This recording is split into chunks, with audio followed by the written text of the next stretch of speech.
ભરૂચ જિલ્લાના અંકલેશ્વર નોટિફાઈડ રહેણાંક વિસ્તારમાં ઈએસઆઈસી હોસ્પિટલની સામે સૂચિત રિઝર્વોયર તળાવના નિર્માણને લઈને અનેક દાવાઓ થઈ રહ્યા છે.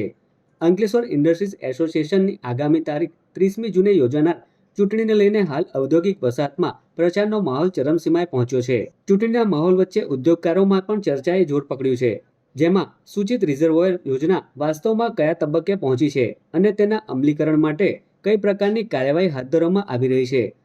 આ સંદર્ભે અંકલેશ્વર ઉદ્યોગ મંડળના પ્રમુખ વિમલ જેઠવાએ મીડિયાને આપેલી માહિતીમાં જણાવ્યું હતું કે રિઝર્વોયરના આ નિર્માણ માટે જરૂરી વહીવટી પ્રક્રિયાઓને નોંધપાત્ર વેગ મળ્યો છે અને પ્રોજેક્ટ આગળ વધારવા માટે મહત્વપૂર્ણ મંજૂરીઓ પ્રાપ્ત થઈ છે.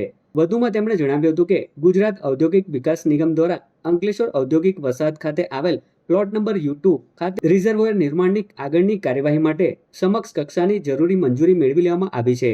આ ઉપરાંત પ્રસ્તાવિત રિઝર્વોયર તેમજ વોટર ટ્રીટમેન્ટ પ્લાન્ટના આયોજન, ડિઝાઇનિંગ અને વિગતવાર પ્રોજેક્ટ રિપોર્ટ તૈયાર કરવાની જવાબદારી માટે JIDC ડિગ્રી એન્જિનિયરિંગ કોલેજ નવસારીની તજજ્ઞ એજન્સી તરીકે નિમણૂક કરવામાં આવી છે.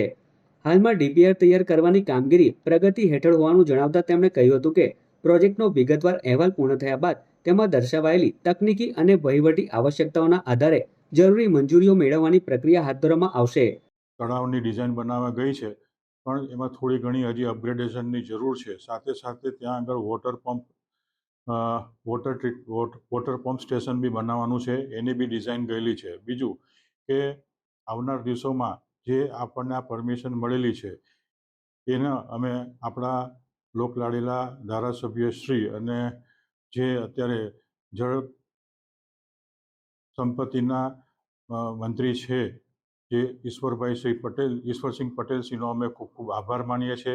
આવનાર દિવસોમાં સરકારશ્રી જોડે રહી અને એનું ટૂંક સમયમાં ખાતમુહૂર્ત કરીશું, જેથી કરીને GIDCમાં જે પાણીની તકલીફ પડે છે એ આવનાર દિવસોમાં સોલ્વ થઈ શકશે. અંકલેશ્વર ઇન્ડસ્ટ્રી એસોને પણ આમાં થોડુંક ભાગ ભજવેલો છે કે તળાવ લાવવા માટે.